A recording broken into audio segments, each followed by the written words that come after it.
Okay. I've been telling these stories, and the reason I have a lot of stories is there's two reasons, really. One, and I wanted to kind of share this because these are good lessons for everybody, whether you're 5, 15, or 50.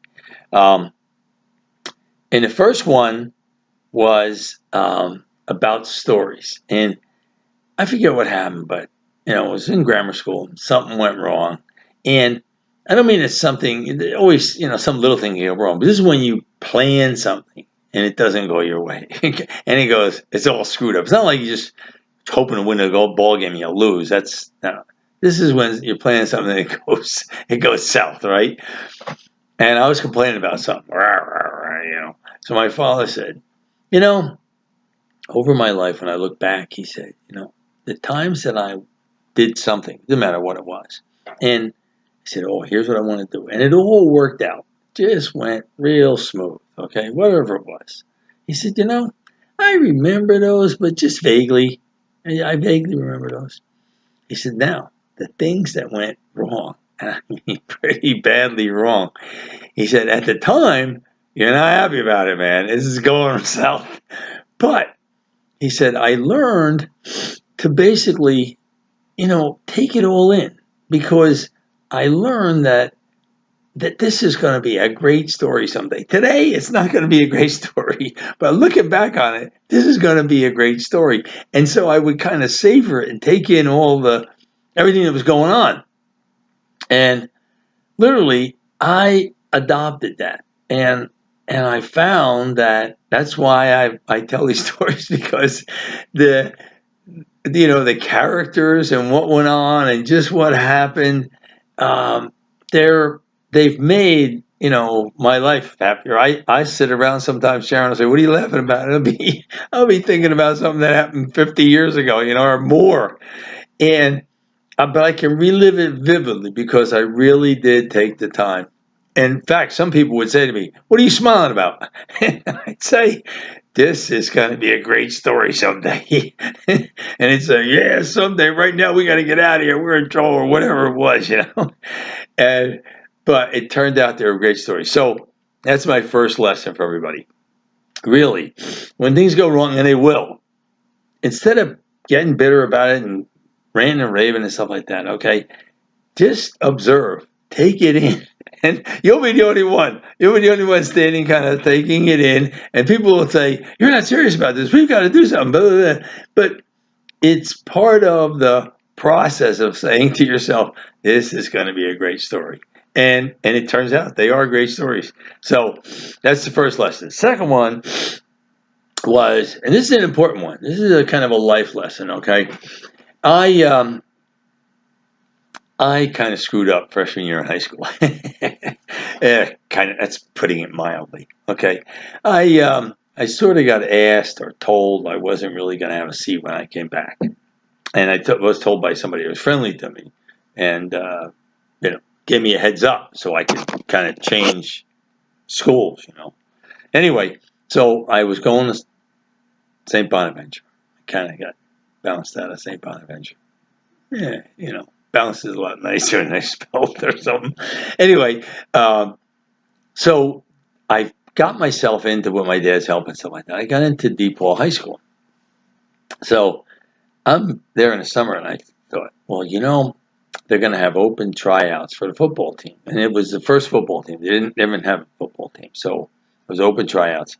And it wasn't going to be pads or anything like that. It was just going to be exercise, running, wind sprints, endurance, push-ups, pull-ups, that kind of stuff. And maybe, short sprints and stuff like that. So I was in pretty good shape. I was thin, though. I was light. I was thin. So anyway, I go up there for the tryouts, and I get cut. The first day, I get cut. Now, what hurts the most about it is, in other words, if your expectation was low, like, geez, I hope I make the team. My expectation wasn't low. It was high. And I really wanted to make it, okay, for a whole lot of reasons. For my dad, for myself, for my mom, for everything. For kind of make amends a little bit. And then I had a perception that if you got cut, you didn't make the grade. But if you got cut on the first day, on the first day, it was like, whew, guys get cut on the first day, they can't walk and chew gum at the same time. You know what I mean? So it's like, oh boy, this really hurt. So I go home and I'm kind of commiserating with my dad. I tell him, I say, hey, I didn't make it. I didn't make the team and I got cut. It wasn't like, well, maybe tomorrow will be better, you know? No, there isn't going to be any tomorrow. I got cut. I was like, wow. He was even surprised, I got cut. Because I knew football. I really studied the game, and I was pretty good at it. I could throw, I could catch, I could punt. So, anyway, but we didn't do any of that stuff. So, anyway, we're talking about it, and I'm kind of down in the dumps. And somewhere along the line, I said something about, I said, I really wanted to do this, kind of to help, get things straight for getting screwed up and in my freshman year in school, a new start kind of, and so anyway, I said, I said a lot of prayers about this too, and I'm saying this seriously, okay? My mom and dad were religious. Now they weren't way over on the right side or something like that, fanatics, but they were religious, and we were. We said the rosary routinely, and we got used to, if you wanted something, we were pretty poor, but if you wanted something, my mom and dad would always say, well, say a prayer and see if God can work something out that maybe you get it, So I was used to doing that. And I did it in this case, and I did it in a lot of other cases too.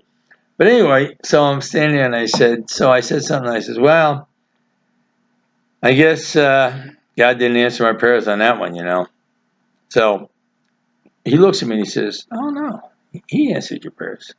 I said, no, I got caught. He didn't answer my prayers.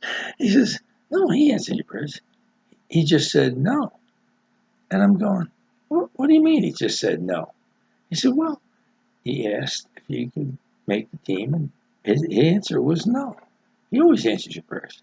And I'm like, no, no, that's not an answer. When you say a prayer, the only answer is yes. It's not no. No isn't, no, no, no. And he said, wait, no, look it. He said, it's not that God wasn't hearing you. He said, I'm paying attention. He said, think about this. He said, a parent. He said, kids ask for a lot of stuff. It's not good for them. It's not safe. It's not good. Okay, they shouldn't do it. They're too young or whatever. Okay, and parents have to say no a lot. But it doesn't mean that they don't love their kids. They do, because they're protecting them. They're saying, no, that's too big or too risky or too this or too that. They don't want you to do it. And it's for your own good.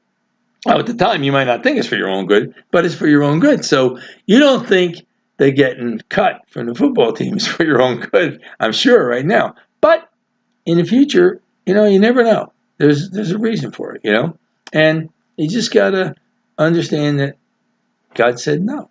That's it. And I'm like, it was like, God said no. And it took a while to get it in.